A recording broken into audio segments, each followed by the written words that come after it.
Welcome to USA Wrestling Weekly. Filling in for Scott Casper, I'm your guest host, Ross Peterson, with this week's news and features from USA Wrestling, the national governing body of our sport.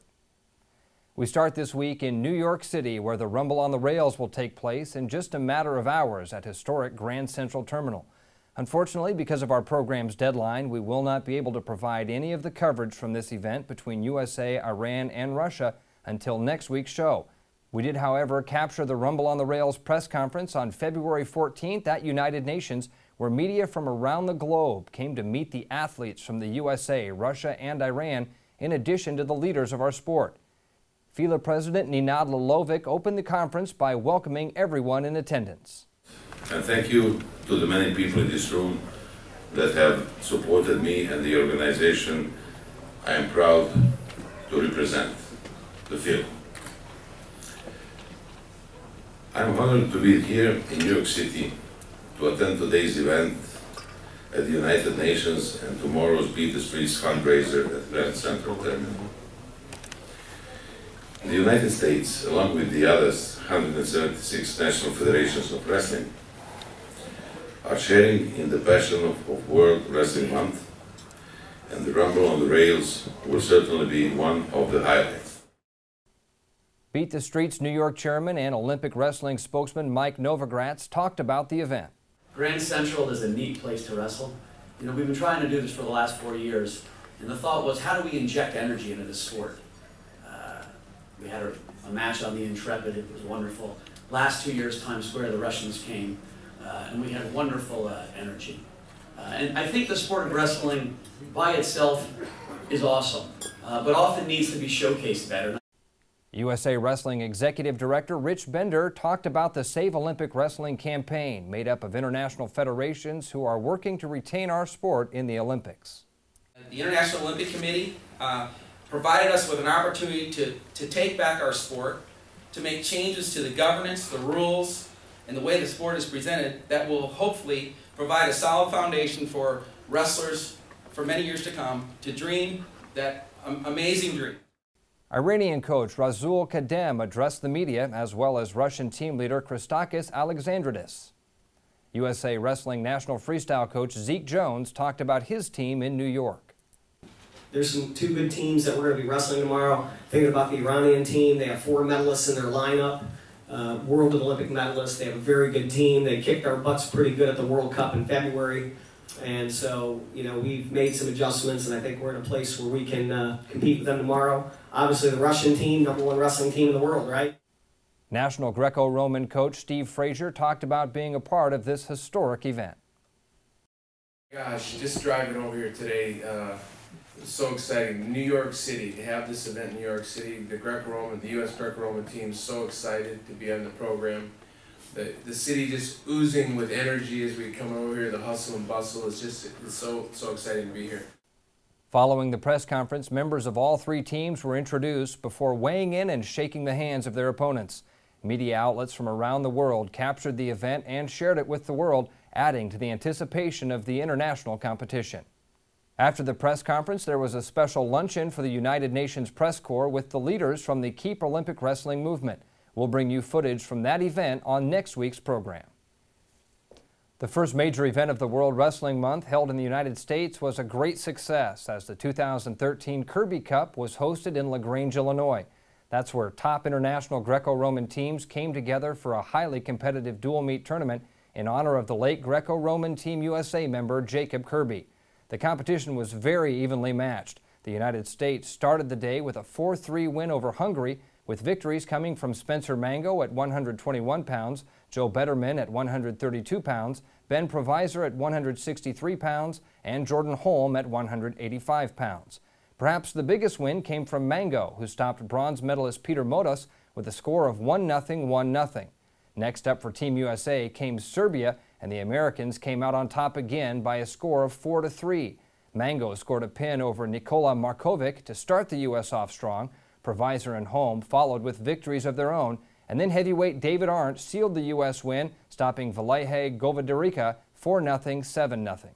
The third win was against a tough Lithuanian squad, and the U.S. came up just a little bit short, falling by a score of 4-3.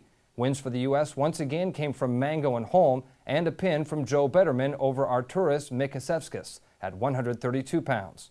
When it was over, three teams had identical 2-1 dual records. Under the tie-breaking criteria, Hungary was awarded first, while the U.S. came in second, and Lithuania placed third, putting Serbia in fourth.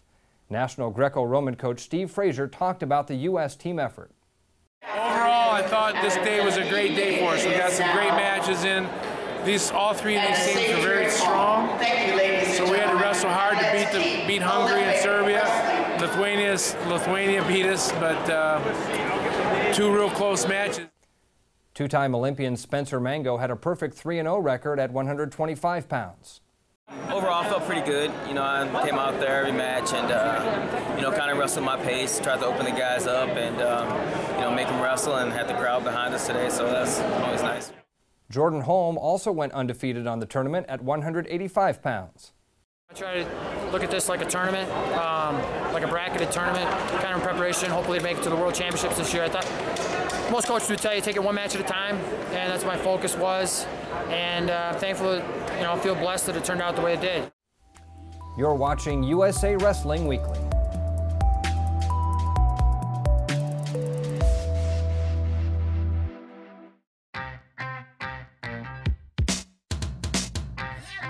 ASICS has been there. They've been the lifeblood of the sport. It's been a long time, and they've been at the top of the game every year, forever. And I'll tell you what, now that I think about it, maybe that's where I've gotten my inspiration, because I always want to be in the top of my game in wrestling, and I think that's where ASICS is and wants to be as well.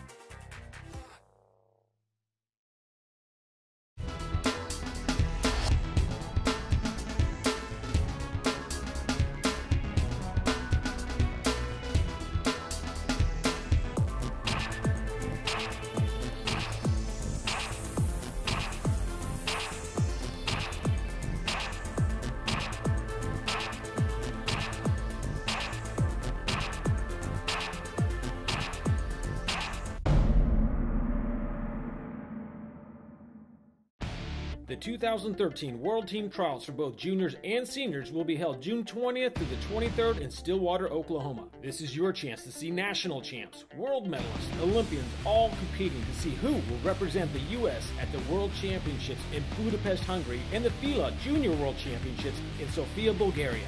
Visit www.theworldteamtrials.com for all your ticketing and travel information.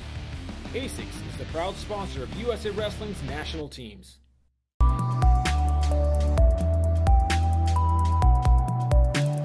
The Canadian Wrestling Federation made a major announcement this past week. Wrestling Canada, in conjunction with USA Wrestling and the Ukrainian Wrestling Federation, will participate in the Battle at the Falls, a women's wrestling tri-meet which will be held at iconic Niagara Falls.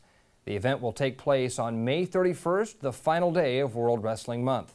All three teams have spectacular women's programs, and many of the greatest female wrestlers in the world will participate in the event.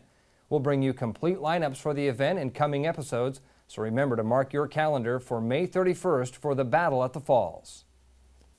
The Body Bar Women's Nationals USA Wrestling's age group event in women's freestyle wrestling was held this past weekend in Lakeland, Florida.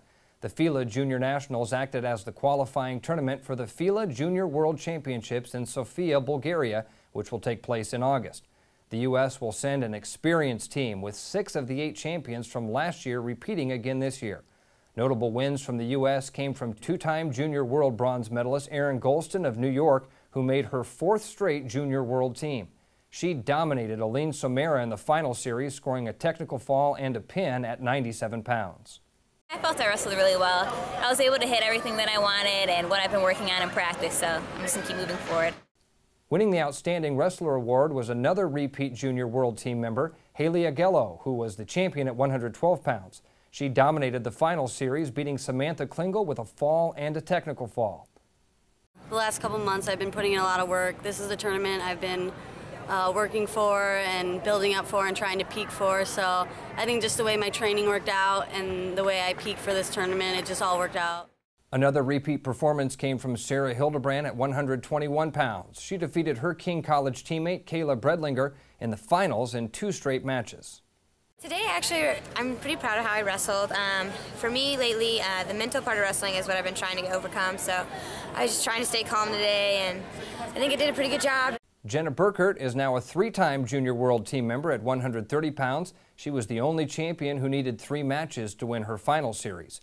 She was pinned in the second period of the opening bout by Kayla Miracle, but rebounded to win the final 2 matches, giving her the 130-pound title.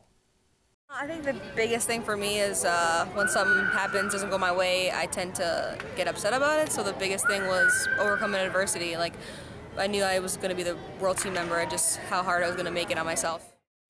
Jennifer Page also repeated but dropped down a weight class this year to win at 138 pounds. She scored pins in both matches over Shay Mason of the Jimmy Wrestling Club. I feel like I'm too small for 67 now, but I mean, I can handle 67, but 63 is easy enough. I think I'll stay there, and I did all right, so I guess it's going good. Julia Salata made her second straight Junior World Team at 158 pounds, beating Cadet World bronze medalist Anastasia Lobsinger in 2 straight matches without allowing a single point. I was just a lot more confident this year. I came into this tournament knowing I was the best girl, and rather than wrestling those 1-0, 2-0 matches they usually wrestle, I decided to open up and show why I'm the returning Junior World Team member and why I was the best girl here today. Cody Fow made her first Junior World Team at 105, dominating Haley Moreno in 2 straight bouts of the final series.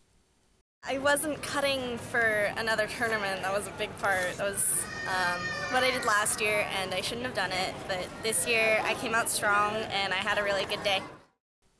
Lorrie Ramos is a new Junior World Team member at 147. She beat Amy Spafford in the finals with a pin and a decision.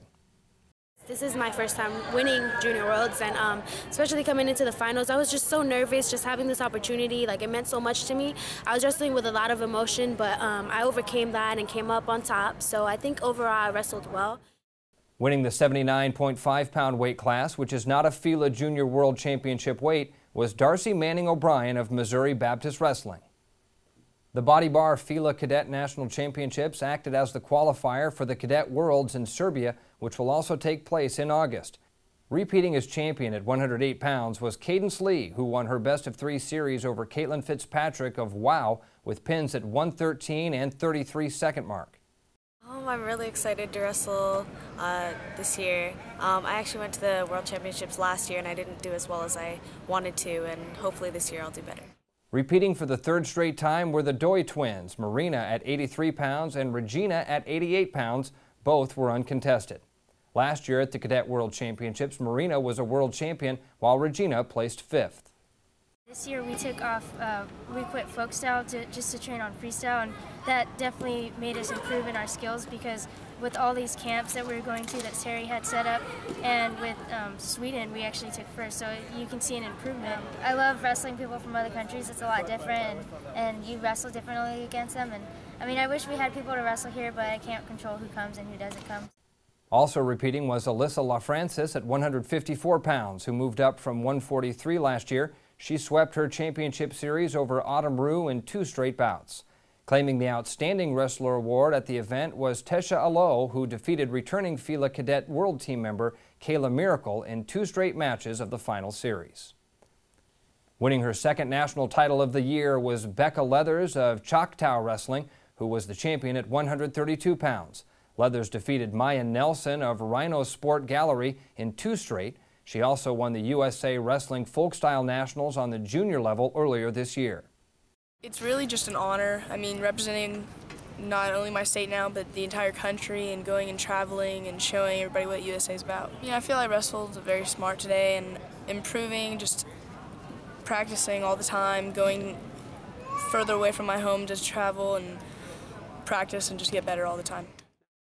Winning her first Body Bar FILA Cadet Nationals title was Gabrielle Garcia, who defeated Ariane Carpio in 2 straight at 114 pounds. She was the champion in the schoolgirl division at last year's event. Needing 3 matches to claim the title at 101 pounds was Harriet Symington of Maryland. She lost her first match to Devin Johnson by pin, but rallied back with wins in bouts numbers 2 and 3. Also earning a Cadet World Team berth was Alexis Porter, who defeated Hannah Gladden in 2 straight bouts at 143. You're watching USA Wrestling Weekly. We'll be right back.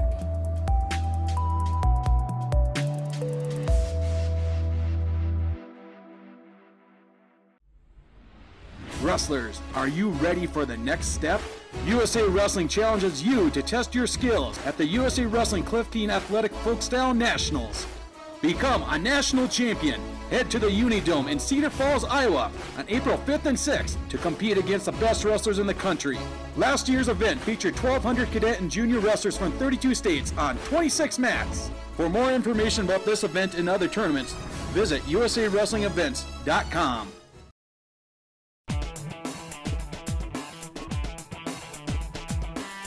Each season, Liberty Mutual's Responsible Sports Community Grant Program awards $65,000 to youth sports organizations and school sports programs that demonstrate their commitment to responsibility in youth sports. Your organization could be one of our 20 winners this season.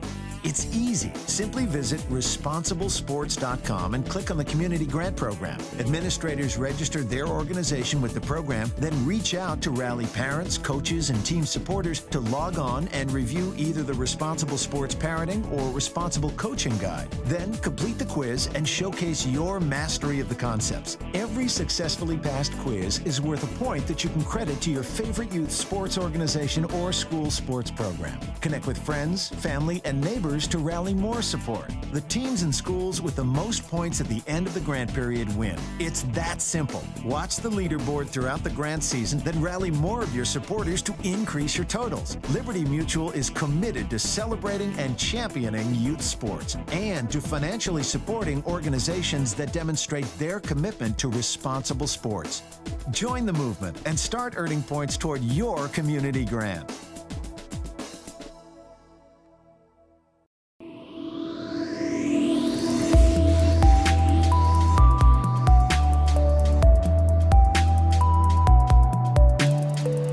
The Northern Plains Regionals in Waterloo, Iowa was the last chance qualifier for the U.S. World Team Trials, which will be held in Stillwater, Oklahoma in June. In men's freestyle, a pair of stars from the University of Minnesota earned World Team Trials berths, Logan Storley at 185 and Scott Schiller at 211. Storley beat Zeb Wally, while Schiller stopped Spenser Johnson for the gold. Kyle Russell was the winner at 145. He beat Nick Dardanus in the finals 4-3, 3-0. Taking the heavyweight title was former Central Michigan star Jared Trice, who beat Angel Gomez in the finals. Other individual men's freestyle champions were Kyle Hutter at 121, Zach Sonnen at 132, and Vladislav Dombowski of Rockland at 163. In the Greco-Roman finals, heavyweight Parker Betts of the Minnesota Storm US OEC edged Pete Gonoridis of the U.S. Army 1-0, 1-0. Taking the title at 132 was Joe DeNova, who stopped William Simpson in the finals by a score of 2-0, 1-0. Winning the 145-pound gold was veteran Chad Vandiver, who defeated Alex Holloway 2-0, 1-0. The local organizing committee for the USA Wrestling Folkstyle National Championships held a special presentation with a check for $7,882.12 to Kapow, which will go towards the Keep Olympic Wrestling movement. Organizers of the Northern Plains event decided to allow athletes on the wait list to enter the tournament, with all of the funds from those entries being donated to Kapow. Presenting the check were USA Wrestling Iowa State Chairperson Mark Ryland and Northern Iowa head wrestling coach and 2008 Olympian Mark Schwab, as well as LOC event director Steve Knipp. Derek Sikora of USA Wrestling accepted the check on behalf of Kapow. The Committee for the Preservation of Olympic Wrestling will be releasing a series of public service announcements from a number of well-known celebrities who have offered their support for Keep Olympic Wrestling movement. These PSAs will be aired on several different platforms, including major television networks, online media platforms, and at major wrestling events. The promos will feature legendary Olympic champion swimmer Mark Spitz, Olympic gymnastics champions Bart Connor and Nadia Comaneci, Hall of Fame baseball manager Tommy Lasorda, Olympic swimming champion Janet Evans, professional boxing legends Armando Munoz and Carlos Palomino. The first PSA to be released will come from Mark Spitz, who won 7 gold medals in swimming in the 1972 Olympic Games in Munich, while setting world records in all 7 of the events he participated in. One of the greatest athletes in history, 7 Olympic gold medals and a world's record in every race. Hi, I'm Mark Spitz. Representing our country at the Olympic Games was one of the greatest experiences of my life. And there is no sport that has a greater Olympic history than wrestling. Please join our fellow Americans and friends throughout the world in keeping the dream alive. Let's keep Olympic wrestling. You can help. Please go to keepolympicwrestling.com. That's keepolympicwrestling.com. Of course, we'll air all 7 of these celebrity PSAs on upcoming episodes. You're watching USA Wrestling Weekly. We'll be right back.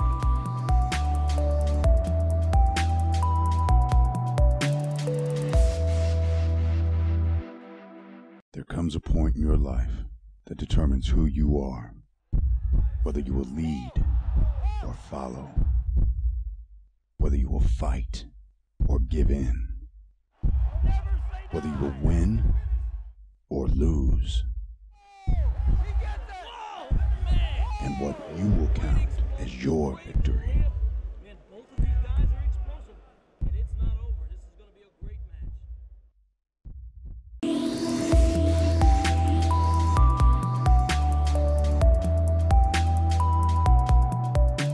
Last week, Kapow hosted Transcending Borders and Barriers in Washington, D.C. Guests included Kapow Chair Bill Scher, Olympic champions Rulon Gardner, Henry Cejudo, and Clarissa Chun, and two-time Olympian Carrie McCoy. Attendees included members of the wrestling community, embassies, agencies, USAID, the media, Department of State, and various state representatives, and members of Capitol Hill. Here's a look at the Transcending Borders and Barriers event in Washington, D.C.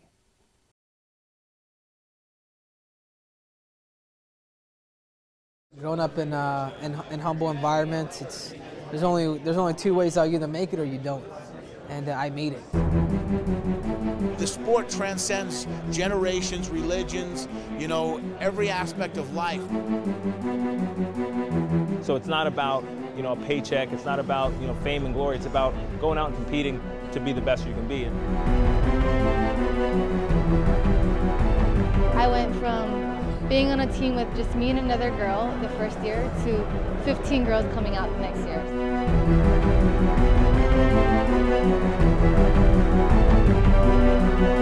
And we're here to try to help wrestling get back in the Olympics. We're talking to a group of very influential folks in the international and domestic community here in Washington, D.C. at USAID. We're going to tell them the story of why wrestling's important and why we should be part of the Olympic Games.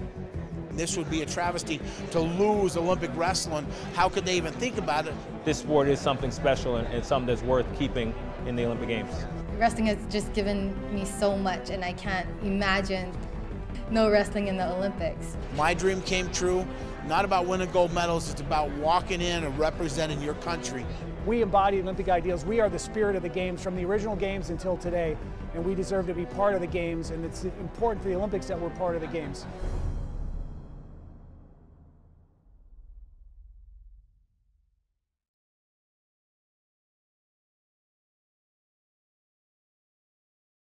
Kapow member and actor Billy Baldwin has formed a strong team from the entertainment and sports industries to support the Olympic wrestling movement and the United for Wrestling dual meet between the U.S. and Iran, which will take place on Sunday, May 19th at 2 p.m. from the Los Angeles Memorial Sports Arena.